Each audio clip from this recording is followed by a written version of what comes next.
viewers, welcome back to my channel. My name is Deepika Amar and I'm back with another video. I hope ਤੁਸੀਂ ਸਾਰੇ ਜਣੇ ठीक होंगे.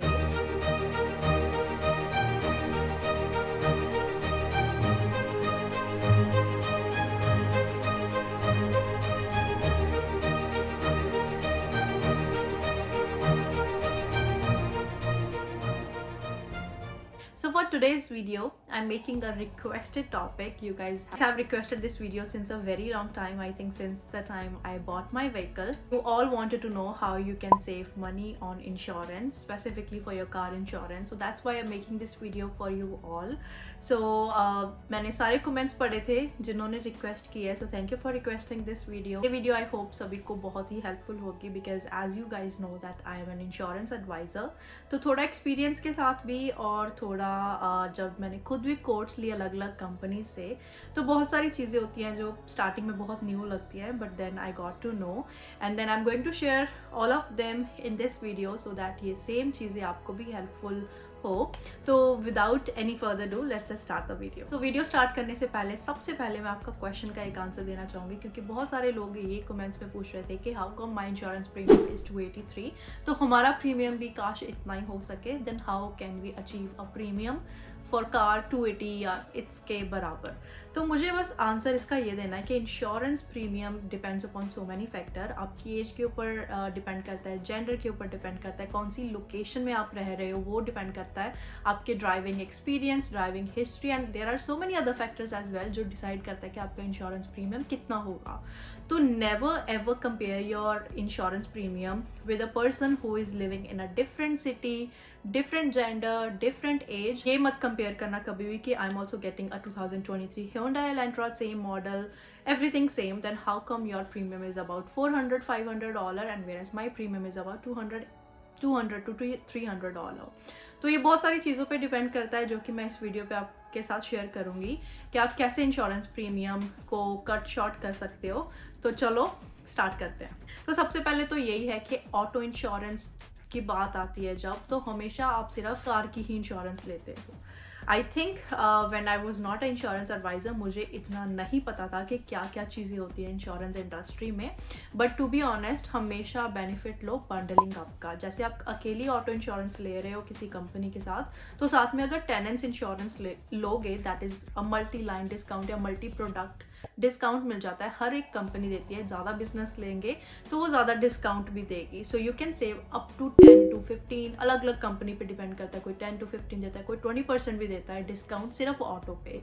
तो अगर आप ऑटो एंड टेनेंट्स को दोनों को कंबाइन करते हो तो दोनों का कंबाइन प्रीमियम भी बहुत कम होता है. अगर आप अकेले एक ऑटो लेते हो तो वहाँ पे एक बेनिफिट आ जाता है. तो आप वो बेनिफिट हमेशा लेना. आप रेंट पे रह रहे हो तो आप अपने कंटेंट्स की इंश्योरेंस ले सकते हो. ज़्यादा सामान नहीं होता है हम इमिग्रेंट्स के पास, इंटरनेशनल स्टूडेंट्स के पास, तो आप मिनिमम से मिनिमम कवरेज लेना टेनेंट्स पे. उस पर कवरेज पे ज़्यादा फोकस मत करना. जस्ट प्राइमरी उसका बेनिफिट ये देखना कि you are just bundling 2 products there so that you can get discount on your auto policy. You can save hundreds में आप ऑटो इंश्योरेंस पे सेव कर पाते हो. एंड सेकंड बेनिफिट आपने सभी ने सुना ही होगा that is about winter tyre discount. तो जैसे विंटर स्टार्ट होती है तो टायर आप चेंज करते हो तो every company here in Canada gives that winter tire discount as well.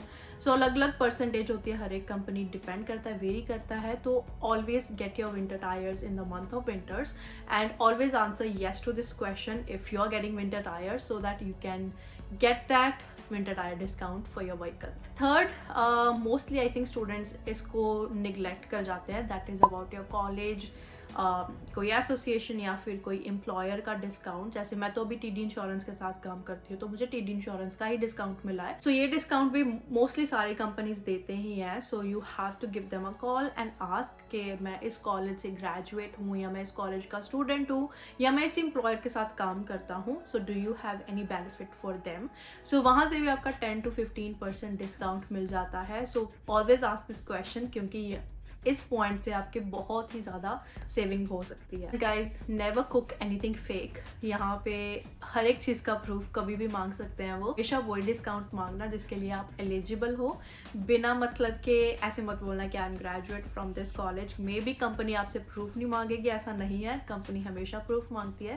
So always take the benefit where you are eligible. तो जैसे मैंने स्टार्टिंग में बोला था कि आपका driving history and driving experience बहुत ही ज़्यादा मैटर करता है आपका इंश्योरेंस प्रीमियम डिसाइड करने के लिए। सो सपोज आपका ड्राइवर लाइसेंस है G2, आपने सिर्फ G1 के बाद G2 दिया है, you did not went for the highway test जो कि मेन टेस्ट होता है G लाइसेंस, वो नहीं है, तो please take your G licence as soon as possible, क्योंकि from there you can save a lot of money. अगर आप G2 पे हो तो G2 पे इंश्योरेंस प्रीमियम थोड़ा ज़्यादा होता है, महंगा मिलता है, whereas if you have a G licence then you will be getting a cheaper quote. So अगर आपके पास G है तो वही लेके आप अपनी इंश्योरेंस के पास जाओ कि that I have a G licence, तो वहाँ से भी आप अपनी सेविंग कर सकते हो। And always take benefit of the digital platforms. Mostly companies क्या करती हैं कि अगर आप ऑनलाइन कोट लेते हो तो ऑनलाइन कोट करने के भी प्रीमियम पे डिस्काउंट मिलता है, बिकॉज ऑफ कोर्स कौन नहीं चाहेगा कि सारा काम खुद ही कस्टमर कर ले। सो अगर आप ऑनलाइन काम करते हो, ऑनलाइन खुद डिसाइड करते हो कि कौन सी कवरेज चाहिए, कौन सा व्हीकल है, you are doing everything by your own online उनकी वेबसाइट पे, तो वहाँ से भी आपको वो 5 to 10% डिस्काउंट दे देते हैं, डिपेंड करता है company to company. And if you buy online as well then there is additional discount, so take that benefit as well. सबसे पहले बिना बात के कॉल करने से अच्छा है take that quote online. So online करो पहले, देन अपना प्रीमियम देखो, देन कंपेयर करो हर एक वेबसाइट से। हर एक वेबसाइट जैसे अभी कंपनीज बहुत सारे हैं, डेज़ार्डिगन्स है, TD इंश्योरेंस है, RBC है, आई डोंट नो, बहुत सारे हैं। सो आप हर एक कंपनी की ऑफिशियल वेबसाइट ओपन करो, वहाँ से खुद कोट करो generate, and then just note down the premium, screenshot लो, एंड देन देखो कि कौन सी कंपनी ज़्यादा आपको इंश्योरेंस पे डिस्काउंट दे रही है और कहाँ से आपको ज़्यादा बेनिफिट्स मिल रहे हैं। So just give them a call and then maybe if you have any question you can discuss. But हाँ, सो ऑनलाइन काफ़ी बेनिफिट्स होते हैं, so always take that benefit of digital platforms. That is one thing. One sub category two this is that there is a digital app जो कि mostly companies offer करते हैं, कई नहीं भी करते हैं। वो क्या होता है कि you just have to download a app, उसको एक्टिवेटेड रखना है जितना टाइम भी आप उस कंपनी के साथ इंश्योरेंस बाइंड करते हो, then that app will give you some discount as well. So वो भी 10 to 15% होता है, डिपेंड करता है company to company again. So always take benefit of that rather than thinking कि हमें ऐसा फ़ोन में स्पेस नहीं है या कुछ नहीं है, कुछ नहीं होगा इतनी सी ऐप के साथ। So take that benefit. अगर कोई भी कंपनी आपको कोई ऐप ऑफर कर रही है, just install that so that you can save good amount of money from there too. I think in my scenario that I am paying $283 is just because of the location. I am in Scarborough, but Scarborough ये ऐसे main city में नहीं है. I am on the like very outer edge of Scarborough, so जहाँ पे Scarborough खत्म होता है, I am living there. So this is very safe area. Crime इतना ज़्यादा नहीं है, सेफर है, less accidents have reported here, so that is the reason my insurance premium is way cheaper. अगर मैं मेन स्कार्बरो जाऊँगी, स्कार्बरो टाउन सेंटर के पास जाऊँगी, of course my premium is going to be higher. So जो पोस्टल एरिया में आप रहते हो उसके बेसिस पे आपका इंश्योरेंस प्रीमियम पड़ेगा, एंड अगर बहुत ही सेफर एरिया में रहते हो then your insurance premium is going to be lower. So if you're living in Brampton, so I know you must be complaining about your premium. Choose a area that is safer.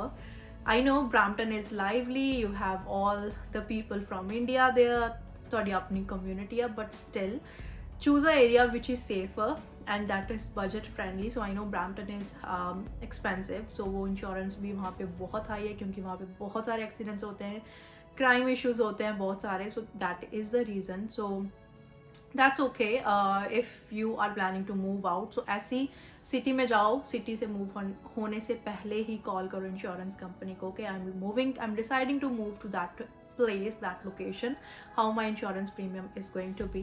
So वो आपको एक rough estimation दे देंगे कि if you're moving this state then ऐसा premium आपका lower down हो जाएगा. तो आप हमेशा ये चीज़ भी सोचो, ब्रैम्पटन रहना अच्छा है बट स्टिल वहाँ पे महंगा है सब कुछ, इंश्योरेंस बहुत महंगी है. तो यही ऑप्शन मैं दूंगी कि decide your location if that is safer for you end of course cheaper for you. And next point is important as that is about coverages. So when you get your first vehicle in Canada, full coverage is a must. और of course अगर आप new vehicle लेते हो and it is financed और या फिर leased है तो फुल कवरेज तो आपको चाहिए, ये रिक्वायरमेंट होती है। But at the same time there are some optional additional coverages as well, so you might not be aware about. So जैसे ही एडवाइज़र आपको एक्सप्लेन करता है कि ये कवरेज का ये बेनिफिट है, ये कवरेज का ये बेनिफिट है, so you might be in that hurricane of emotions के ये इतनी सारी नॉलेज हमारे पे आ रही है, so you might accept all the coverages. So कई कवरेजेस आपको कहीं और थर्ड पार्टी से भी मिल रही होती है, क्योंकि जब आप फाइनेंस पे या लीज पे व्हीकल लेते हो तो कुछ आपको बेनिफिट्स फाइनेंसिंग कंपनी भी देती है। So always ask the company कि ये कवरेज ऑप्शनल है या फिर ये कवरेज स्टैंडर्ड है, कि आपको चाहिए ही चाहिए या फिर ऑप्शनल है। तो ऑलवेज अगर ऑप्शनल कवरेज है तो उसके बेनिफिट्स ध्यान से सुनो कि अगर इसका ऑप्शनल कवरेज है, क्या बेनिफिट्स ये आपको आपकी कार के लिए चाहिए, या आप ऑलरेडी किसी और थर्ड पार्टी से कवर्ड हो उसके लिए। जैसे टोइंग सर्विस है, मोस्टली टोइंग सर्विस के लिए कोई ना कोई कंपनी आपके साथ होती है for the first year second year, ऐसे कुछ होता है कि न्यू व्हीकल के लिए आपको कवर करते हैं। तो ऑलवेज थिंक कि आप एक्स्ट्रा तो नहीं पे कर रहे हो अपनी इंश्योरेंस कंपनी के साथ, अगर कर रहे हो तो साथ में कुछ और बेनिफिट्स तो नहीं मिल रहे हैं उसके साथ। So just decide on that factor. I know insurance की टर्मिनोलॉजी थोड़ी सी डिफ़िकल्ट होती हैं, बट ऑलवेज आस्क क्वेश्चंस, जितने भी पूछ सकते हो एडवाइज़र से, कस्टमर सपोर्ट से पूछो, they will help you. And coverages को बस ऐसे ही आंखें बंद करके एक्सेप्ट मत कर लो, बिकॉज अगर कुछ हो गया रोड पे एंड क्लेम के दौरान आपको अगर कुछ ना आपका क्लेम सेटल हुआ, then you will be in a trouble, and इतना ज़्यादा खर्चा होता है कार पे। So always just focus on the coverages. ऐसा ना हो कि आप प्रीमियम कम करने के चक्कर में कवरेजेस ही ना लो, एंड ऐसा भी ना हो कि आप प्रीमियम बहुत ज़्यादा पे करें और कवरेजेस भी ऐसी हैं जिसकी आपको ज़रूरत भी नहीं है। तो ये चीज़ का आप ध्यान रखना, थोड़ी सी रिसर्च करके जाओ, बहुत ही बेसिक टर्मिनोलॉजी में आपको वैसे मिल जाती हैं डेफिनेशंस कवरेजेस की। सो अगर किसी कवरेज की कुछ समझ नहीं आ रहा है, you can let me know in the comments, I can help you, इतना मैं कर सकती हूँ आपके लिए। And I can't believe I finish 9 points here already, and here comes the last point, and जो मेरी फेवरेट टिप है आप सब लोगों के लिए, that please please please drive safe. थोड़ा सा अगर आप फ्रेंड्स के साथ हो या फिर एंजॉय कर रहे हो, थोड़ा पीयर प्रेशर होता है, स्पीडिंग मत करो, प्लीज़ मत करो। यू नेवर नो एक स्पीडिंग टिकट आपका प्रीमियम कितना ज़्यादा बढ़ा देगी, एंड देन आफ्टरवर्ड्स मोस्टली ऐसे कस्टमर्स आते हैं कि I just got a very minimal speeding limit, $30-40 की थी, and then my premium went up by $200-300, ऐसा होता है। सो अपना ड्राइविंग एक्सपीरियंस, ड्राइविंग हिस्ट्री जितनी क्लीन रखोगे उतना ही प्रीमियम आपका down the line next year तक कम होता जाएगा, एंड ऐसे ही हर साल कम होता जाएगा अगर आपका एक्सपीरियंस और ड्राइविंग हिस्ट्री बहुत ही अच्छी है। क्लेम कोई फॉल्ट पे ना हो, सेफ ड्राइव करोगे, रूल्स के हिसाब से करोगे, फॉल्ट नहीं होगा तो ऑफ कोर्स आपका प्रीमियम जैसा है वैसा या उससे थोड़ा कम होगा, या इन्फ्लेशन है तो थोड़ा बढ़ सकता है। बट ऑफ कोर्स आपके ड्राइविंग हिस्ट्री एक्सपीरियंस पे बहुत चीज़ें मैटर करती है, तो ये चीज़ का हमेशा हमेशा हमेशा ध्यान रखो। सेफ ड्राइव करो। Driving in Canada is not a tough task at all. It's very easy, and I know you guys must be driving safe, but थोड़ा ध्यान रखोगे then everything will be fine from there. And I think by that 10 points are finished already. I hope मैंने कुछ miss ना किया हो। अगर मैंने कुछ मिस किया है तो do let me know in the comment section below if you know anything else than these. And इसके अलावा मैं यही बोलूँगी कि डू योर ओन रिसर्च, हर एक कंपनी के अलग अलग वेबसाइट विजिट करो, एंड अगर आपको खुद कुछ समझ नहीं आता है, टेक हेल्प ऑफ ब्रोकर्स। बहुत सारे ब्रोकर्स होते हैं, उनके पास कोट्स होती हैं अलग अलग कंपनी से, वो सारी कंपेयर कर सकते हैं आपके लिए। Of course I think they might charge you extra, but I am not fully sure, so you can choose that option. But I think I was insurance advisor, तो मुझे सब कुछ पता था, तो मैंने खुद ही कंपनीज की ऑनलाइन कोट्स लिए, एंड मैंने कंपेयर की coverages and premium, and then I decided कि मैं कौन सी कंपनी के साथ जाना चाहती हूँ। And that's all. So if you have any question, do let me know in the comment section below. I'm ending this video here. I hope you guys have enjoyed this. This was full of information, but I think this was important. If you're getting your new vehicle, used vehicle, your first vehicle in Canada, congratulations, and I really wish you good luck. Thank you so much for watching this video. Drive safe, and I'll see you in my next video. Thank you. Bye now.